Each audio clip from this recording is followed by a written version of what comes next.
Hi friends, నేను మీ Shweta. Welcome back to our channel. ఈరోజు మన వీడియో వచ్చేసి కొబ్బరి ముట్టీలు. వీటినే కొబ్బరి వడలని కూడా అంటారండి. ఈ వడలు పైన క్రిస్పీగా, లోపల సాఫ్ట్గా, చాలా టేస్టీగా ఉంటాయి. తిన్నా కొద్దీ తినాలనిపించే వడలండి. ఒక్కసారి వీటిని టేస్ట్ చేసిన వాళ్ళు 1కి 4 లాగిచ్చేస్తారు, అంత టేస్టీగా ఉంటాయి. మరి ఈ క్రిస్పీ అయిన కొబ్బరి వడల్ని చాలా ఈజీగా, టేస్టీగా ఎలా తయారు చేసుకోవాలో చూసేద్దాం రండి. ఈ వడల కోసం ముందుగా మిక్సీ జార్ తీసుకుని దాంట్లోకి ఫైన్గా చాప్ చేసుకుని 1 కప్పు పచ్చి కొబ్బరి ముక్కల్ని వేసుకోండి. ఇలా ఫైన్గా చాప్ చేసుకోవడం వల్ల మిక్సీ చేసేటప్పుడు పలుకులు ఏమీ ఉండవండి. దీంట్లోకి 2 రెమ్మల ఫ్రెష్ కరివేపాకుని యాడ్ చేసుకోండి. అలాగే సన్నగా చాప్ చేసుకున్న 1 ఇంచు అల్లం ముక్క, 1/2 టేబుల్ స్పూన్ వరకు జీలకర్రని వేసుకోండి. అలాగే 5 నుంచి 6 పచ్చిమిరపకాయలని ఇలా వక్కల్లా చేసుకొని వేసుకోండి. పచ్చిమిరపకాయలు అనేవి మీ స్పైస్ లెవెల్కి తగ్గట్టు యాడ్ చేసేసుకోండి. దీంట్లో ఎండు కారం అనేది యాడ్ చెయ్యం మనం. దీంట్లో 1/2 టేబుల్ స్పూన్ ఉప్పు వేసుకొని కొద్దిగా వాటర్ వేస్తూ పలుకులు ఏమీ లేకుండా వీలైనంత మెత్తగా మిక్సీ చేసుకోండి. ఎలాంటి పలుకులు లేకుండా ఈ పేస్ట్ అనేది ఫైన్గా మిక్సీ అయిపోవాలండి. ఇలా రెడీ అయిపోయిన ఈ పేస్ట్ని పక్కన పెట్టుకోవాలి. ఇలా రెడీ అయిన తర్వాత వేరొక కడాయి తీసుకొని ఏ కప్పుతో పచ్చి కొబ్బరి తీసామో సేమ్ కప్పుతో 1 కప్పు వాటర్ వేసుకొని దాంట్లోకి ముందుగా మిక్సీ చేసి పెట్టుకున్న పేస్ట్ని మొత్తం యాడ్ చేసుకోవాలి. ఇలా యాడ్ చేసుకున్న ఈ పేస్ట్ని వాటర్లో బాగా కలిసేంత వరకు కలుపుకోవాలి.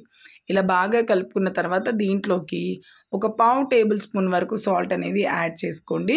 సాల్ట్ అనేది మనం ముందుగా మిక్సీ చేసేటప్పుడు వేసాం కాబట్టి చూసి యాడ్ చేసుకోండి. ఇది కొద్దిగా వేడెక్కుతున్నప్పుడు దీంట్లోకి 1 కప్పు పొడి బియ్య పిండిని యాడ్ చేసుకోండి. ఇక్కడ నాకు 1 కప్పుకు 1 కప్పు కరెక్ట్గా సరిపోయింది. మీకు ఒకవేళ లూజ్గా ఉన్నట్టయితే కలుపుతున్నప్పుడు మరొక 2 నుంచి 3 టేబుల్ స్పూన్ల పిండి యాడ్ చేసుకుంటే సరిపోతుంది. ఇక్కడ నాకు పర్ఫెక్ట్గా సరిపోయిందండి. ఇది బాగా ఉడికి పాన్ నుంచి సపరేట్ అవుతున్నప్పుడు ఒక 2 నిమిషాలు ఇలా అదుముతూ దాంట్లో చెమ్మ ఏమీ లేకుండా ఉడికించుకోవాలి. ఇలా చక్కగా ఉడికిన తర్వాత మనకు పాన్ నుంచి సపరేట్ అవుతున్నప్పుడు మనకు స్టవ్ ఆఫ్ చేసుకొని మూత కవర్ చేసుకొని చల్లారనివ్వాలి. ఈ మిశ్రమాన్ని పూర్తిగా చల్లారనివ్వద్దండి, కొద్దిగా గోరువెచ్చగా ఉండేలానే చూసుకోవాలి.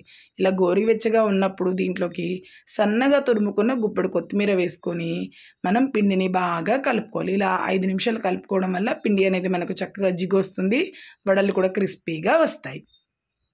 ఇలా పిండంతా రెడీ అయిపోయిన తర్వాత మరి సాఫ్ట్గా కాకుండా హార్డ్గా కాకుండా ఇలా ఉండేలా చూసుకోండి. ఇలా రెడీ అయిపోయిన తర్వాత చేతికి కొద్దిగా ఆయిల్ అప్లై చేసుకొని చిన్న ఉండల్లా తీసుకొని మీకు నచ్చిన సైజులో మీరు వడలు అనేది రెడీ చేసుకోవచ్చు. ఈ వడలు చేసేటప్పుడు మనం మరి మందంగా కాకుండా మరి పల్చగా కాకుండా ఉండేలా చూసుకోండి.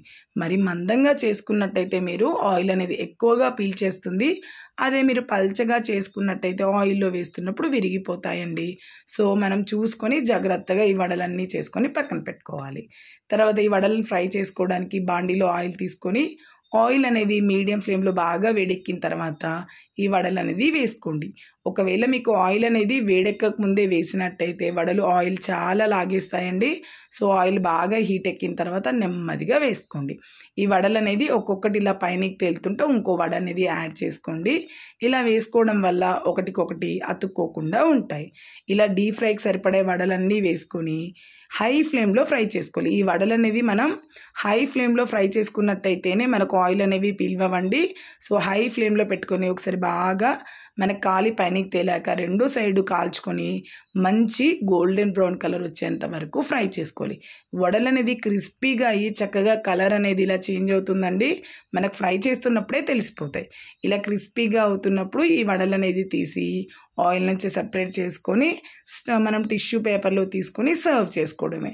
ఇలా వేడిగా సర్వ్ చేసుకుంటే ఈ కొబ్బరి వడలు అనేది చాలా బాగుంటాయండి. క్రిస్పీగా చూస్తుంటేనే తెలిసిపోతున్నాయి కదా. ఈ వడల్ని మనం ఏ చట్నీ లేకున్నా కూడా నార్మల్గా కూడా తినేయచ్చు. మీ ఇంట్లో ఈసారి కొబ్బరి మిగిలినప్పుడు ఒకసారి తప్పకుండా ట్రై చేయండి. పైన క్రిస్పీగా లోపల సాఫ్ట్గా చాలా బాగుంటాయి. తిన్నా కొద్దీ తినాలనిపిస్తాయి. పిల్లల నుంచి పెద్దవాళ్ళ వరకు అందరికీ బాగా నచ్చుతుందండి. ఒక్కసారి మీరు ఈ రెసిపీని ట్రై చేసి మీకు ఏ విధంగా కుదిరిందో మీ ఎక్స్పీరియన్స్ నాతో షేర్ చేసుకోండి. నా వీడియోస్ మీకు నచ్చినట్టయితే please like, share, subscribe my channel. మరికొన్ని ఇలాంటి వీడియోస్ కోసం మన ఛానల్ని ఫాలో అవుతూ ఉండండి. Thank you for watching my videos.